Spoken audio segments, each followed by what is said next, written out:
Question: What are the three components of a map? Answer: the, distance, direction, and symbols are the major components of a map. प्रश्न: मानचित्र के तीन घटक कौन से हैं? उत्तर: मानचित्रों के घटक हैं दूरी, दिशा और प्रतीक। ये मानचित्र के प्रमुख घटक होते हैं।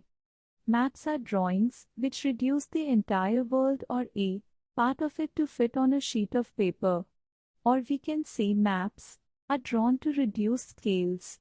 But this reduction is done very carefully so that the distance between the places is real.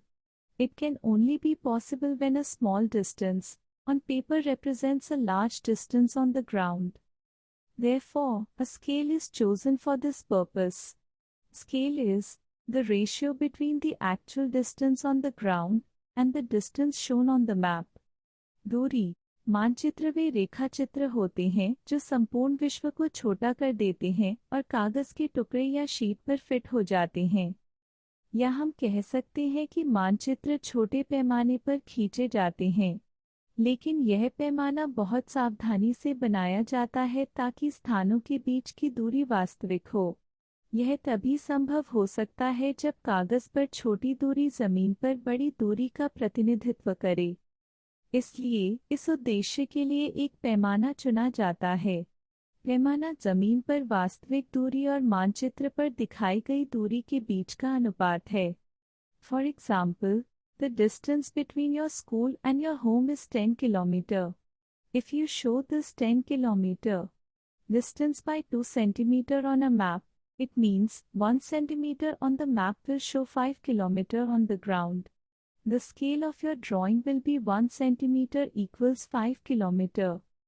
Thus, scale is very important in any map. If you know the scale, you will be able to calculate the distance between any two places on a map.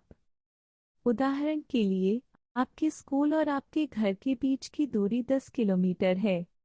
अगर आप इस 10 kilometre की दूरी को मानचित्र पर 2 semi से दिखाते हैं, यानी नक्शे में एक सेमी 5 किलोमीटर को दर्शाएगा। आपके मानचित्र का पैमाना एक सेमी इक्वल्स 5 किलोमीटर होगा। इस प्रकार किसी भी मानचित्र में पैमाना बहुत महत्वपूर्ण होता है। यदि आप पैमाने के बारे में जानते हैं तो आप आसानी से दो स्थानों के बीच की दूरी जान सकते हैं। Direction: Most maps contain an arrow marked with the letter N at the upper right-hand corner. This arrow shows the north direction. It is called the north line. When you know the north, you can find out other directions. For example, east, west and south. There are 4 major directions: north, south, east and west. They are called cardinal points. Other 4 intermediate directions are northeast, NE, southeast, C, southwest, SW, and northwest, NW. We can locate any place more accurately with the help of these intermediate directions. दिशा: अधिकांश नक्शों में ऊपरी दाएं कोने में N अक्षर से चिन्हित एक तीर होता है। यह तीर उत्तर दिशा दिखाता है। इसे उत्तर रेखा कहते हैं। जब आप उत्तर को जानते हैं, आप अन्य दिशाओं का पता लगा सकते हैं, उदाहरण के लिए पूर्व, पश्चिम और दक्षिण। 4 प्रमुख दिशाएं हैं: उत्तर, दक्षिण, पूर्व और पश्चिम।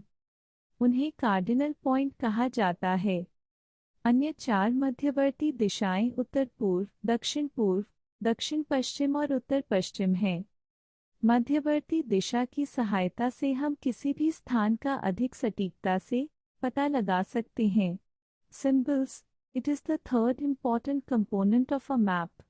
It is not possible to draw on a map the actual shape and size of different features such as buildings, roads, bridges, trees, railway lines or a well. So, they are shown by using certain letters, shades, colors, pictures, and lines. These symbols give a lot of information in a limited space. With the use of these symbols, maps can be drawn easily and are simple to read. Even if you don't know the language of an area and therefore cannot ask someone for directions, you can collect information from maps with the help of these. Symbols. Maps have a universal language that can be understood by all. There is an international agreement regarding the use of these symbols. प्रतीक, यह मानचित्र का तीसरा महत्वपूर्ण घटक है। मानचित्र पर भवनों, सड़कों, पुलों, पेड़ों, रेलवे लाइनों या कोड जैसी विभिन्न विशेषताओं का वास्तविक आकार और आकार बनाना संभव नहीं है। इसलिए उन्हें कुछ अक्षरों, छायाओं, रंगों, चित्रों और रेखाओं का उपयोग करके दिखाया जाता है। ये प्रतीक सीमित स्थान में बहुत सारी जानकारी देते हैं।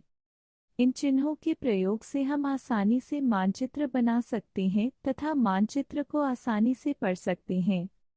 यदि आप किसी क्षेत्र की भाषा नहीं जानते हैं और इसलिए किसी से दिशा निर्देश नहीं मांग सकते हैं, तो आप इन प्रतीकों की सहायता से मानचित्रों से जानकारी एकत्र कर सकते हैं।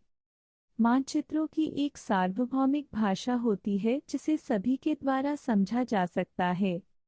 इन प्रतीकों के प्रयोग को लेकर एक अंतर्राष्ट्रीय समझौता हुआ है। तो अब विद्यार्थियों, आज के लिए बस इतना ही। हम फिर मिलते हैं एक और दिन नए विषय के साथ। अगर आपको आज का विषय अच्छा लगा हो तो कृपया मेरे चैनल को लाइक और सब्सक्राइब करें। विशेष रूप से यदि आप शिक्षक, माता पिता और बड़े भाई और बहन हैं तो कृपया हमारे चैनल को लाइक और सब्सक्राइब करें। आपका दोस्त हमेशा आपके करीबियों की मदद के लिए यहाँ है। और अपने चैनल को शेयर करना ना भूलें। इसी तरह आप भी दूसरों की मदद कर सकते हैं।